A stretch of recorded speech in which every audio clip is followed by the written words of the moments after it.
Si Elisha o kang hari sa Aram.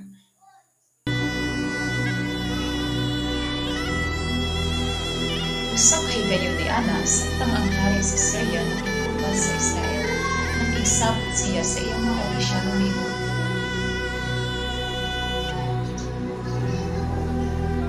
Adto kita magkampo ni atong kapita.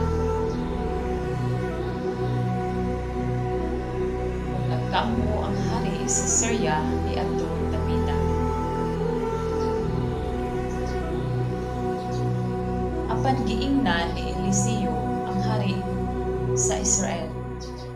Ayaw ka mo pag-agi ni anang dapita kay ang mga taga-Syria nag-atang dito. Unya gipasusi sa hari sa Israel ang dapit nga isutan ni Eliseo. Ipasidan-an ni Eliseo ang hari sa kadaghan usa nakakay siya sa kadaot dili lamang sa usa sa ubang higayon. Nag-ungod pag-ayo ang una-una sa hari sa Syria. Umuwi ini sa katawag niya ang iyang opisyal. So di ako kinsa kanino ang dapit sa hari sa Israel. Usa sa iyang mga opisyal nga walay usa ka namo kamahalan ang nagsugilan sa hari sa Israel sa imong mga sekreto. Wala ko si Eliseo ang profeta sa Israel. Miingon ang hari, lakaw o pangitaa kung hain siya aron ang ipadako. Ibalitaan ang hari nga dito sa lutan si Eliseo. Saan ang padala siya daghang mga sundalo sakay sa mga kabayo at mga kawang. Nangato sila panahon sa gabi. Pagkilipunan nila ang syudad sa lutan.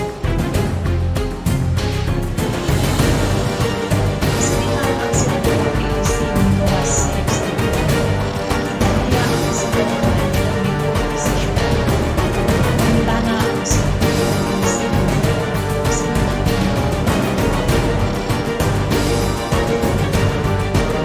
si Eliseo ayaw kahadlok kay ang ania uban ka nato mas daghan kay ni atong uban kanila.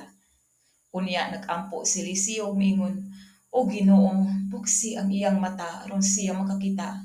Busa gipakita sa Ginoo batanong sulugoon ni Eliseo sa nagkatag ng mga kabayo ng mga karwahe kalayo naglikod kang Eliseo. Ug sa pagsulong sa taga-Syria, nagkampo si Eliseo sa Ginoo. Miingon siya, "O Ginoo, utaay sila." Busa giputaan sila sa Ginoo. Unya giingnan sila ni Eliseo. Dili kini mao ang dalan, dili kini ang syudad. Sunod ka nako sa tao. Dala niya sila dito sa Samaria. Sa pag-abot nila sa Samaria, si Eliseo miingon, "O Ginoo, makita na sila."